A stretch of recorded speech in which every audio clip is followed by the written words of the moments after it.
মিটিংয়ে উপস্থিত সকলকে আমার পক্ষ থেকে আন্তরিক মোবারকবাদ এবং শুভেচ্ছা। আপনারা এসেছেন অনেক, আমি এসেছি, আমরা সবাই এসেছি একটা আশা নিয়ে, সেটা হলো যে বেলাবো উপজেলায় একটা স্বতন্ত্র সংসদীয় আসন হবে। তো এই ব্যাপারে বললে তো আগের কথা বলার আমি পক্ষে না, আমরা অনেকেই অনেক কথা বলে ফেলছি, বললে আবার নতুন করে ওই একই কথা আসবে। তো আমি আগের কথা বলবো না, আমি শুধু এটুকু বলবো বেলাবো উপজেলা স্বতন্ত্র সংসদীয় আসন মানে আমরা নিজস্ব এমপি পাবো। এই সংগ্রামটা আমরা দীর্ঘদিন করেছি, আপনারা জানেন। একজন মন্ত্রী সাহেবের এগেনস্টে আমরা রাজনীতি করেছি, আওয়ামী লীগের রাজনীতি করেছি। সানি ভাই আমাদের বেলাবরের কৃতি সন্তান, ওনাকে নিয়ে বিভিন্নভাবে ব্যঙ্গাত্মক কথাবার্তা বলেছেন, আমাদের সভাপতি সাহেব বলেছেন। তো আমার কথা হয়েছে আমরা সবাই অনেক দিন যাবত এই স্বপ্নটা দেখতেছি, বেলাববাসী স্বপ্ন দেখতেছে, কারণ পরাধীন যারা তারা কিন্তু স্বাধীন হওয়ার জন্য স্বপ্ন দেখে।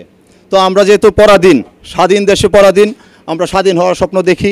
এই স্বাধীন হওয়ার অগ্রযাত্রায় ইসলামউদ্দিন সহ অনেকের নাম বলতে পারতেছি না, এখন বলছি না। তো সবাইকে সাথে, সবাই যেন আমাদের সবাইকে নিয়ে, সারা বেলাবো উপজেলাবাসীকে সাথে নিয়ে একটা জোরদার গঠনমূলক অবস্থান তৈরি করতে পারে, সেই আশা ব্যক্ত করছি। আমার পরামর্শ বলতে আসলে পরামর্শ না, আমি তোমাদের সাথে একজন সহযোগী, আমি তোমাদের সহযাত্রী হয়ে থাকতে চাই। আমার কোনো পরামর্শ, আমি কোনো বুদ্ধিজীবী না, আমি কোনো বড় কেউ না। আমার পরামর্শ না, আমার কাজ থাকবে এটা করতে, যা যা করবেন, যা যা দরকার আমি থাকবো।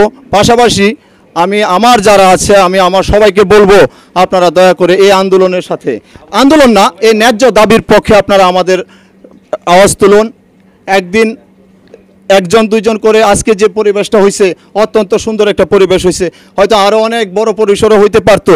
যাই হোক, বড় পরিসর একদিন হবে, সে আশা ব্যক্ত করছি, সে আশা মনের নিয়েই আজকে বিদায় নিচ্ছি। সবাই ভালো থাকবেন, আবারও দেখা হবে কোনো এক মিটিংয়ে, কোনো এক সভায়। আসসালামু আলাইকুম।